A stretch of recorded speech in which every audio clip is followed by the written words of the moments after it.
awucabangi ukuthi lento isazosishaya ngohamba kwesikhathi lento esiyenza ukuxosha abantu? Into bangisho mina angilo nokuthi abantu bengabike eSouth Africa. As long umuntu enza into right, engenza into njengoba ngingabala ukuthi baza nama drugs nkosiyami. Yeah. Balala nodadewethu babanikeza imali babalale nangelwane bafundise nabantu base-South Africa abantu baloye. Baze nemithi awukhona nje washo ukuthi yena eclubini usuke yotargeta ukuthi inyoka yakhe endlini ifuna igazi elifresh vede ema-club ufica ama-teenagers ufica ingane encane no-18-25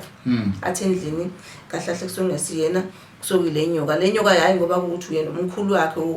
uwathwala warawara yayibona yolo nonsense mabefuna ukuyothwala baya eNigeria manje amasonto ama-fake abuye eNigeria iza la eSouth Africa uma uqondile uzokwenza into right ungazoxhaphaza udadewethu ulala nabane zo-500 uthi nje mina ngizele eSouth Africa ngizokwenza umsebenzi legit ngizopha abantu umsebenzi hayi uzokuzwa ngokuzongcolisa izwe uwrong boshwa nje noma ubuyele welakini bakudeport ushona ekhaya kini hlala la eSouth Africa mawuthi uzokwenza into right uzokwenza